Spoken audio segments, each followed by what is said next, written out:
Hello students, आज हम class 10 mathematics के चैप्टर 16 लंब वृत्ताकार शंकु या राइट सर्कुलर कोन इसके बारे में जानेंगे और इस चैप्टर के कुछ सवालों को हल करेंगे। तो सबसे पहले हमको जानना है कि लंब वृत्ताकार शंकु जो है वो क्या है। ओके, तो देखिए, इसको समझाने के लिए मैंने लंब वृत्ताकार शंकु को समझाने के लिए यहाँ पे मैंने जो है एक समकोण त्रिभुज लिया है। ओके, इस समकोण त्रिभुज का नाम है ABC, जिसका समकोण है कोण ए जो है समकोण या 90 डिग्री है। यदि इस त्रिभुज को AB भुजा को अक्ष मान के इस त्रिभुज को यदि घुमाया जाए तो हमारे पास जो है इस तरह का एक संरचना जो है प्राप्त हो जाएगा। तो इसी को हम लोग कहेंगे शंकु। ठीक है, अर्थात एक समकोण त्रिभुज को यदि इस तरह का एक समकोण त्रिभुज ABC AB भुजा को अक्ष मान के यदि इस त्रिभुज को घुमाया जाए 360 डिग्री एंगल पे, तो घुमाने के फलस्वरूप जो संरचना हम लोग को प्राप्त होती है उसे हम लोग कहते हैं शंकु। ओके, तो देखिए शंकु में क्या होता है कि शंकु में जो है एक वृत्ताकार आधार होता है। यहाँ पे देखिए ऊपर में एक वृत्त बन रहा है। देख के तो नहीं पता चला, लेकिन अगर आप शंकु का कुछ एग्जाम्पल देखेंगे तो आपको पता चलेगा कि शंकु जो है वो क्या होता है। शंकु का जो आधार होता है वो वृत्त होता है। ओके, जैसे आप लोग जो है कोनिकल जो आइसक्रीम खाते हैं कोन शेप का, वो भी शंकु का एग्जाम्पल है। जहाँ पे क्या होता है, यहाँ पे ये उसमें उसका जो आधार होता है वो होता है वृत्ताकार। ओके, शंकु का। और इसको जो है जहाँ पे नोकीला जो बिंदु है उसको हम लोग शंकु का जो है शीर्ष बिंदु कहते हैं। देखिए बिंदु बी को शीर्ष बिंदु कहते हैं। ओके, तो शंकु का स्ट्रक्चर होता है ऐसा देखने में। शीर्ष बिंदु से वृत्ताकार आधार, देखिए आधार एक ही रहेगा, शंकु में एक ही वृत्ताकार आधार रहेगा। हम लोगों ने पिछले चैप्टर में पढ़ा था लंब वृत्ताकार बेलन में दो आधार था, दोनों ही वृत्ताकार था, लेकिन शंकु में सिर्फ एक ही वृत्ताकार आधार है। ओके, तो बेलन और शंकु में ये अंतर है कि बेलन में जो है दो वृत्ताकार आधार होता है, एक ऊपर में और एक नीचे में, लेकिन शंकु का सिर्फ एक ही वृत्ताकार आधार होता है। ओके, अब इस वृत्ताकार आधार पर शीर्ष बिंदु से यदि लंब खींचा जाए, तो बी बिंदु से यदि लंब खींचा जाए तो इस लंब की जो लंबाई है इसी को हम लोग कहते हैं शंकु की ऊंचाई। तो यहाँ पे जो है AB जो हो जाएगा शंकु की ऊंचाई हो जाएगा। ओके, और देखिए ये जो BC भुजा जो है यहाँ पे दिख रहा है आपको, ये जो BC है इसको हम लोग कहते हैं तिर्यक ऊंचाई। क्योंकि देखिए ये टेढ़ा दिख रहा है ना, थोड़ा सा तिरछा दिख रहा है, इसलिए इसका नाम है तिर्यक ऊंचाई। और इसको सिर्फ ऊंचाई बोलेंगे, ये बिल्कुल लंब होता है, लंबवत। तो इसे ये है AB है ऊंचाई, BC है तिर्यक ऊंचाई, और AC है। AC मतलब देखिए ये जो आधार पे जो वृत्त बन रहा है उस वृत्त का जो है अर्धव्यास AC है। तो AC जो है आधार का अर्धव्यास है। ओके, तो आधार के अर्धव्यास को हम लोग R मानते हैं। शंकु का जो ऊंचाई है उसको H मानते हैं, स्मॉल h, और जो स्लैंट हाइट या तिर्यक ऊंचाई है उसको हम लोग L मानते हैं। ठीक है, तो ये हो जाएगा स्मॉल l, BC हो जाएगा स्मॉल l, AB हो जाएगा स्मॉल h, और AC कितना हो जाएगा स्मॉल r। ओके, अब देखिए हम लोग जानते हैं कि ये तो समकोण त्रिभुज को घुमाने से ही, इस समकोण त्रिभुज को 360 डिग्री घुमाने से ही शंकु प्राप्त हुआ है, राइट। तो ये जो समकोण त्रिभुज है इसमें, ये वाला समकोण त्रिभुज, हम लोग जानते हैं कि समकोण के सामने वाले भुजा को हम लोग क्या कहते हैं, कर्ण बोलते हैं। तो कर्ण का स्क्वायर बराबर क्या होता है, लंब का स्क्वायर प्लस आधार का स्क्वायर। इसीलिए L स्क्वायर बराबर हो जाता है H square plus R square. ठीक है, तो इसको हम लोग फॉर्मूला में धीरे धीरे आते हैं कि इस शंकु में क्या क्या फॉर्मूला हम लोग का जो है काम में आएगा। इस चैप्टर के सवालों को सॉल्व करने के लिए कौन कौन सा फॉर्मूला यूज़ में आएगा वो हम लोग एक एक करके लिखते जाएंगे और समझते जाएंगे। ठीक है, तो शंकु के लिए देखिए सबसे पहला जो फॉर्मूला है वो है शंकु के वक्र तल का क्षेत्रफल। अब वक्र तल मतलब आप लोगों को पता है कि जब बेलन हम लोगों ने पढ़ा था तो बेलन का वक्र तल था, अर्थात बेलन का दो आधार था वृत्ताकार, और चारों तरफ का जो तल था, चारों तरफ जो घिरा हुआ जो तल था उसको वक्र तल कहते हैं। इसमें भी देखिए ये हो गया आधार, वृत्ताकार आधार, और ये जो तल बन रहा है, वक्र जो तल बन रहा है, इसी को हम लोग कहते हैं शंकु का वक्र तल। ठीक है, तो शंकु के वक्रतल का क्षेत्रफल का जो फॉर्मूला है वो होता है पाई आर एल। ओके, तो पाई आर एल क्या होता है? शंकु के वक्रतल का क्षेत्रफल का फॉर्मूला। नेक्स्ट फॉर्मूला है शंकु के समग्र तल का क्षेत्रफल। शंकु के समग्र तल का क्षेत्रफल का फॉर्मूला होता है वक्रतल का क्षेत्रफल मतलब पाई आर एल प्लस आधार का क्षेत्रफल। ओके, समग्र तल मतलब पूरे तल का, टोटल जितना तल है इसमें, तो टोटल कितने तल हैं? एक वक्र तल है। शंकु में कुल कितने तल हैं? 2 ही तल है, एक है वक्र तल ये वाला और दूसरा है आधार।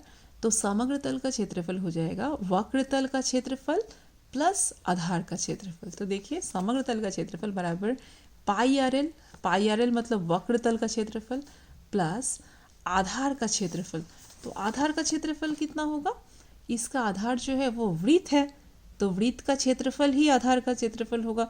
तो इसीलिए आधार का क्षेत्रफल हो जाएगा पाई आर स्क्वायर, क्योंकि वृत्त का क्षेत्रफल होता है, फॉर्मूला होता है पाई आर स्क्वायर। तो इसीलिए शंकु के समग्र तल का क्षेत्रफल बराबर pi R L plus pi R square. अब देखिए यहाँ पे कितना कॉमन चला जाएगा? देखिए पाई कॉमन चला आया, दोनों में है, आर भी देखिए दोनों में है तो कॉमन चला आया। तो यहाँ पे बच गया यहाँ से बच गया आर प्लस एल या फिर एल प्लस आर। ठीक है, तो शंकु के समग्र तल का क्षेत्रफल होता है pi R into L plus R या आर प्लस एल, एक ही बात है। 1 + 2 भी 3 होता है और 2 + 1 भी 3 होता है। ओके, तो शंकु के समग्र तल का क्षेत्रफल बराबर pi R into R plus L और वक्रतल का क्षेत्रफल पाई आर एल। ओके, अच्छा नेक्स्ट अब ये भी बताएं कि शंकु की ऊंचाई h बराबर, अच्छा अभी हम आपको बताए थे कि l बराबर होता है √h² प्लस आर स्क्वायर। ये जो l है ये l बराबर होता है √h² plus R square. Okay, और h बराबर कितना होता है? h हो जाएगा l² माइनस, यहाँ यहीं से हम लोग को प्राप्त हो जाएगा। देखिए अगर हम लोग सिर्फ एक ही ये दोनों ही फॉर्मूला कहाँ से प्राप्त हो रहा है? ये दोनों फॉर्मूला प्राप्त हो रहा है। देखिए यहाँ पे रफ में लिखते हैं हम लोग। सिर्फ अगर इतना याद रखें कि l² बराबर होता है h² प्लस आर स्क्वायर, अगर इतना याद रखें तो l बराबर कितना होता हो जाएगा √h² प्लस आर स्क्वायर। देखिए l बराबर √h² plus R square.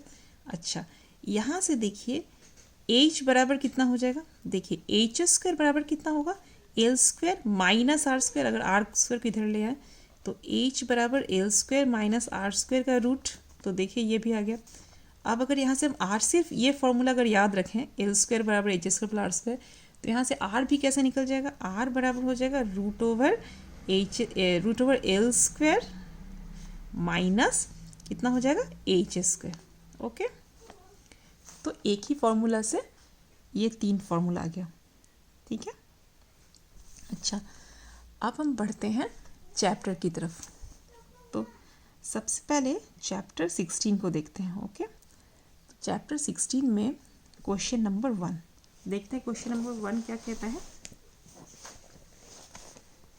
Question number 1 कहता है हम एक लंब वृत्ताकार शंकु तैयार किए हैं जिसके आधार का अर्धव्यास 15 सेंटीमीटर एवं तिर्यक ऊंचाई 24 सेंटीमीटर है। उस शंकु के पार्श्व तल का क्षेत्रफल व समग्र तल का क्षेत्रफल ज्ञात करके लिखें। ओके, तो क्वेश्चन नंबर 1 में देखिए सबसे पहले है r दिया हुआ है 15 सेंटीमीटर। ओके, तो r बराबर 15 सेंटीमीटर, l बराबर है 24 सेंटीमीटर, क्योंकि ये तिर्यक ऊंचाई है, ये दिया हुआ है। तो पार्श्व तल का क्षेत्रफल बराबर हो जाएगा, पार्श्व तल के क्षेत्रफल का फॉर्मूला क्या हो जाएगा? निकालने के लिए बोला है पार्श्व तल का क्षेत्रफल। तो पार्श्व तल के क्षेत्रफल का फॉर्मूला कितना हो जाएगा? Pi R L. तो बराबर हो जाएगा पाई का मान है 22/7 गुना आर का मान है 15 इंटू एल का मान है कितना? 24। ओके, तो अब यदि हम लोग इसको गुना करें तो 22 को 15 से 24 से और उसको 7 से यदि भाग कर दें तो हमारे पास लगभग आ जाएगा 1131.43 इतना वर्ग सेंटीमीटर। चूंकि ये क्षेत्रफल है तो ये हो जाएगा वर्ग सेंटीमीटर। ओके, आर और एल क्या चीज़ में है? सेंटीमीटर में, इसीलिए पार्श्व तल का क्षेत्रफल आ जाएगा वर्ग सेंटीमीटर में। और इतना लगभग मतलब ये पूरा दशमलव में और भी आएगा, और भी अंक है, तो लगभग हमने 43 तक ही 2 अंक तक ही लिया है दशमलव। ठीक है, तो इसीलिए 1131.43 इतना वर्ग सेंटीमीटर। ये क्या आ गया? पार्श्वतल का क्षेत्रफल। अब नेक्स्ट है शंकु के समग्र तल का क्षेत्रफल। तो फॉर्मूला हो जाएगा pi R into R plus L. तो फॉर्मूला से आ जाएगा पाई का मान 22/7 गुना 15 इंटू आर का मान 15, एल का मान 24 बैठा दिया तो 22/7 गुना 15 गुना 15 + 24 39। यदि इसको गुना करें तीनों को और 7 से काट दें तो आ जाएगा 1838.57 इतना वर्ग सेंटीमीटर। ये भी क्षेत्रफल है तो इसीलिए वर्ग सेंटीमीटर, और ये भी लगभग में आएगा। ठीक है, तो ये हो गया। अब हम नेक्स्ट क्वेश्चन को देखते हैं, क्वेश्चन नंबर 5। तो क्वेश्चन नंबर 5 क्या कहता है, थोड़ा किताब से देख ले। क्वेश्चन नंबर 5 कहता है किसी लंब वृत्ताकार शंकु का आयतन 100 पाई घन सेंटीमीटर एवं ऊंचाई 12 सेंटीमीटर होने से शंकु की तिर्यक ऊंचाई ज्ञात करके लिखें। ठीक है, तो शंकु का आयतन दिया हुआ है 100 पाई घन सेंटीमीटर और इसका एच जो है वो दिया है 12 सेंटीमीटर। तो शंकु की तिर्यक ऊंचाई या एल हम लोग को जो है ज्ञात करना है। ओके, तो देखिए हम लोग मान लेंगे कि शंकु का अर्धव्यास बराबर आर, इतना मान लेंगे। तो शंकु का जो आयतन है, आयतन का फॉर्मूला कितना होता है? 1/3 पाई आर स्क्वायर एच। ये होता है शंकु के आयतन का फॉर्मूला। तो इसीलिए शंकु के आयतन का फॉर्मूला बराबर 1/3 पाई आर स्क्वायर एच बराबर 1/3 पाई आर स्क्वायर गुना एच का मान है 12। ठीक है, तो इतना, चूँकि ये आयतन है और आर जो है सेंटीमीटर में है तो इतना घन सेंटीमीटर। ओके, चूँकि आयतन है। अब प्रश्न क्या कहता है, अकॉर्डिंग टू प्रॉब्लम ये जो आयतन है 1/3 pi R square into 12, H का मान 12 था, तो 1/3 पाई आर स्क्वायर इंटू 12 जो है ये आयतन जो है 100 पाई है, ये प्रश्न कहता है। तो हम लोग इतना इक्वल टू 100 पाई लिख देंगे। अब दोनों तरफ से क्या क्या कैंसिल होता है देखते हैं। देखिए पाई पाई कैंसिल हो गया। ओके, 3 से 4 बार में कट गया तो 3 चौके 12, तो 4 पाई आर स्क्वायर बराबर हो गया 100 पाई। तो ये कितना आ गया? 4 आर स्क्वायर बराबर हो गया 100। तो यहाँ से आर स्क्वायर बराबर आ गया 25। तो यहाँ से आर बराबर हो जाएगा √25। तो आर बराबर हो जाएगा, रूट हटने से हम जानते हैं प्लस माइनस में आ जाता है, तो +-5। तो आर का मान आ गया +-5। लेकिन अर्धव्यास या आर जो है वो माइनस में हो सकता है? कभी नहीं हो सकता कभी भी, क्योंकि ये अर्धव्यास जो है वो एक लेंथ है, एक लंबाई है, तो कोई लंबाई तो कभी माइनस में हो नहीं सकती। तो इसीलिए अर्धव्यास चूँकि ऋणात्मक नहीं हो सकता, इसीलिए आर बराबर +5 या सिर्फ 5 लिख सकते हैं, इसीलिए आर बराबर 5 सेंटीमीटर। तो इसीलिए शंकु की तिर्यक ऊंचाई एल बराबर, एल कितना हो जाएगा? एल का फॉर्मूला हो जाएगा √h² + r²। ठीक है, ध्यान दीजिएगा जब एल का फॉर्मूला लिखते हैं तो बीच में प्लस आता है, h² + r²। क्यों? क्योंकि एल जो है सबसे बड़ी भुजा होती है, क्योंकि एल हम लोग यहाँ पे चित्र में देखे थे, एल क्या है? एल जो है कर्ण है, कर्ण किसी समकोण त्रिभुज की सबसे बड़ी भुजा है, इसीलिए ये हमेशा प्लस में आएगा। ठीक है, तो एल, ये फॉर्मूला तब आप लोग को याद रहेगा। ओके, तो एल बराबर हो जाएगा √h² + r²। लेकिन जब हम लोग h या r निकालेंगे तो कितना आ जाएगा? l² - r²। जब h निकालेंगे तो आएगा l² - r²। जब r निकालेंगे तो l² - h²। ओके, सिर्फ l के टाइम में बीच में प्लस आता है, तो h² + r²। तो बराबर, और वैल्यू पुट कर देंगे तो h का मान है 12, तो 12 का स्क्वायर प्लस r का मान है 5, तो 5 का स्क्वायर। 12 का स्क्वायर कितना आ जाएगा? 12 का स्क्वायर मतलब हो गया कितना? 12 का स्क्वायर में तो 144 + 5² मतलब 25, तो 169। तो 169 का रूट होता है 13, तो इसीलिए एल बराबर 13 सेंटीमीटर आंसर। ठीक है, अब बढ़ते हैं नेक्स्ट क्वेश्चन की तरफ। नेक्स्ट क्वेश्चन क्या कहता है? Question number 10। तो देखते हैं क्वेश्चन नंबर 10 क्या कहता है। देखिए, लंब वृत्ताकार, आप लोग टेक्स्ट बुक को अपने साथ रखिए ताकि क्वेश्चन को देखने में सुविधा हो। क्वेश्चन नंबर 10, लंब वृत्ताकार शंकु आकृति के एक तंबू में 11 व्यक्ति रह सकते हैं। प्रत्येक व्यक्ति के लिए 4 वर्ग मीटर जगह लग जाती है एवं 20 घन मीटर हवा की जरूरत होती है। कुल 11 लोगों के लिए निर्मित तंबू की ऊंचाई ज्ञात करें। तो देखिए, एक तंबू है तो तंबू की आकृति कैसी होती है? तंबू की आकृति जो है शंकु की आकृति की होती है। देखिए, लंब वृत्ताकार शंकु की आकृति में तो हमेशा जो तंबू पूरी तरह से शंकु होगा ऐसा कोई ज़रूरी नहीं, लेकिन इस तंबू का आकृति जो कह देता है कि लंब वृत्ताकार शंकु की आकृति का एक तंबू है। ओके, जिसमें 11 व्यक्ति जो है रह सकते हैं टोटल, और प्रत्येक व्यक्ति के लिए 4 वर्ग मीटर जगह चाहिए। तो अगर प्रत्येक के लिए, मतलब एक व्यक्ति के लिए अगर 4 वर्ग मीटर चाहिए जगह, तो 11 व्यक्ति के लिए कितना चाहिए होगी? 11 गुना 4 मतलब 44 वर्ग मीटर। और देखिए एवं प्रत्येक व्यक्ति के लिए 20 घन मीटर हवा चाहिए। ओके, और टोटल कितने लोग हैं 11, तो एक एक व्यक्ति को 20 घन मीटर चाहिए, तो 11 व्यक्ति को कितना चाहिए होगा 11 गुना 20 घन मीटर। ओके, तो क्वेश्चन है कि कुल 11 लोगों के लिए निर्मित तंबू की ऊंचाई ज्ञात करें। तो ये जो शंकु की आकृति का जो तंबू है उसका ऊंचाई हमको जो है ज्ञात करना है, एज ज्ञात करना है। ठीक है, तो देखिए यहाँ पे हम लोगों ने शंकु का चित्र बना लिया, एज भी यहाँ पे बना ही दिया। तो देखिए चूँकि प्रत्येक व्यक्ति के लिए जगह की ज़रूरत होती है, प्रत्येक व्यक्ति के लिए जगह 4 वर्ग मीटर जगह की ज़रूरत है, तो इसीलिए शंकु के आधार का क्षेत्रफल हो जाएगा 4 गुना 11। क्यों? क्योंकि जो भी व्यक्ति है सभी तो आधार में ही रहेंगे, जरूर कोई ऊपर में नहीं रहेगा, है ना। सब लोग यहीं पर तंबू में, यहाँ पे तंबू जब बनाया रहेगा सब लोग यहाँ पे रहेंगे, तो एक एक व्यक्ति के लिए 4-4 मीटर की जगह की ज़रूरत है।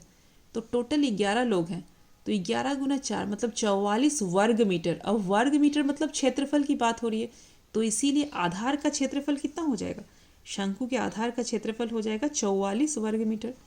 और शंकु का आयतन देखिए, अब देखिए एक एक व्यक्ति के लिए 20 घन मीटर जो है हवा की ज़रूरत है, तो घन मीटर मतलब आयतन की बात हो रही है, तो एक एक के लिए 20, तो 11 व्यक्तियों के लिए कितना 20 गुना 11 घन मीटर।